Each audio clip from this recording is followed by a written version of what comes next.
ये उसका वो तस्लिमा नसरीনের কাছে কলকাতা শহর প্রাণের শহর। তসলিমা নসরিন কলকাতায় ফিরে আসতে চান, বাংলায় কথা বলতে চান। 2026 সালের পশ্চিমবঙ্গ বিধানসভা নির্বাচনের পূর্বে বিতর্কিত লেখিকা তসলিমা নসরিনকে কলকাতায় ফিরিয়ে আনার উদ্যোগ নিয়েছে বিজেপি। বিজেপির রাজ্যসভার সাংসদ শ্রমিক ভট্টাচার্য এই বিষয়ে রাজ্যসভায় সরব হওয়ার পরিকল্পনা করেছে। ये उसका वो তসলিমা নসরিনের কাছে কলকাতা শহর প্রাণের শহর। তসলিমা নসরিন কলকাতায় ফিরে আসতে চান, বাংলায় কথা বলতে চান, বাংলায় কবিতা লিখতে চান, বাংলায় সাহিত্য সৃষ্টি করতে চান। পশ্চিমবঙ্গ মানে কাজী নজরুলের কলমে শ্যামা মায়ের বন্দনা।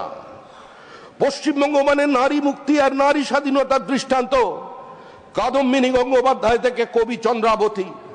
আর পশ্চিমবঙ্গ মানে পতনের উদয় বন্ধুর পন্থা, যুগ যুগ ধাবিত যাত্রী, হে সারথী তব রথ চক্রে মুখরিত পথদিন রাত্রি। বাংলার ছদ্ম প্রগতিশীলতার আড়ালে চূড়ান্ত তোষণ নীতি ও মৌলবাদের কাছে লজ্জাজনক আত্মসমর্পণের দিন শেষ হোক।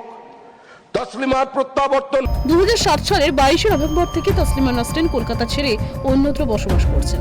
বাংলাদেশি এই লেখিকা দীর্ঘদিন ধরে ভারতে আশ্রিত হয়েছেন, তবে মৌলবাদীদের চাপে কলকাতাতে স্থায়ী বসবাস সম্ভব হয়নি। ধর্মীয় মৌলবাদের বিরুদ্ধে তার লেখনীর জন্য তিনি বিতর্কিত। 1994 সালে বাংলাদেশ ত্যাগের পর তিনি ইউরোপ ও আমেরিকায় বসবাস করেছেন। 2004 সালে তিনি কলকাতায় আসেন, 3 বছর বসবাস করেন, কিন্তু 2007 সালে তার আত্মজীবনীমূলক গ্রন্থ দ্বিখণ্ডিত প্রকাশের পর কলকাতায় সহিংস প্রতিবাদের মুখে তাকে শহর ছাড়তে বাধ্য করা হয়। সামনে 2026 বিধানসভা নির্বাচন, তার আগেই তসলিমা নসরিনকে ফেরত চেয়ে রাজ্যসভায় সরব হয়ে বললেন বিজেপির সাংসদ শ্রমিক Bhattacharya. A man who does not strive for mankind is not a man. And the life and words of Dr. Taslima Nasreen is testimony to that. Taslima Nasreen wrote a novel, namely Lajja, the shame, about the unspeakable atrocities against the Hindu minorities in Bangladesh. The rape, the murder, to elope someone, conversion, everything. And situation compelled her to leave Bangladesh in the year of 2004. Got shelter in Kolkata, and thereafter an unfortunate incident happened which has been orchestrated by a Diden. 2007 সালের 21 November দ্বিখণ্ডিত বইটি নিষিদ্ধ করার দাবিতে কলকাতায় বিক্ষোভ শুরু হয়। বামফ্রন্ট সরকার বইটি নিষিদ্ধ ঘোষণা করে, তবু পাক সার্কাস, ট্যাংরা, তিলজলা, তপসিয়া, রাজাবাজার এলাকায় সহিংসতা ছড়িয়ে পড়ে। পরিস্থিতি নিয়ন্ত্রণে আনতে সেনা মোতায়েন করা হয়েছিল। এই ঘটনার পর তসলিমা নসরিনকে রাজস্থান পাঠানো হয়, পরে দিল্লিতে তার বসবাসের ব্যবস্থা করা হয়। 2011 সালে বাম সরকারের পতনের পর তসলিমা নসরিন বহুবার কলকাতা ফিরতে হয়েছেন, কিন্তু মমতা বন্দ্যোপাধ্যায় সরকার তাকে পশ্চিমবঙ্গে প্রবেশের অনুমতি দেয়নি। বর্তমানে বিজেপি তার প্রত্যাবর্তনের বিষয়টি রাজনৈতিক কৌশল হিসেবে ব্যবহার করছে। রাজনৈতিক বিশ্লেষকদের মতে এই পদক্ষেপ বিজেপির জন্য একটি মাস্টার স্ট্রোক হতে পারে, যা রাজ্যের ধর্মনিরপেক্ষতা ও মত প্রকাশের স্বাধীনতা নিয়ে নতুন আলোচনা শুরু করবে। তসলিমা নসরিন নিজেই কলকাতা ফিরতে আগ্রহী। তিনি একাধিকবার সামাজিক মাধ্যমে তার ইচ্ছে প্রকাশ করেছেন, তবে রাজনৈতিক ও সামাজিক প্রতিবন্ধকতার কারণে তার প্রত্যাবর্তন এখনো সম্ভব হয়নি।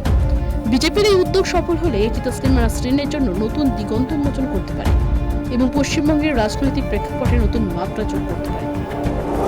তিনি তার ফেসবুক পোস্টে লেখেন, রাজ্যসভার সাংসদ কমিউনিস্ট পার্টির গুরুদাস দাশগুপ্ত 2007 সালে আমাকে নিয়ে প্রথম কথা বলেছিলেন ভারতের সংসদে। আমি তখন সবে পশ্চিমবঙ্গের বামফ্রন্ট সরকার দ্বারা পশ্চিমবঙ্গ থেকে বিতাড়িত।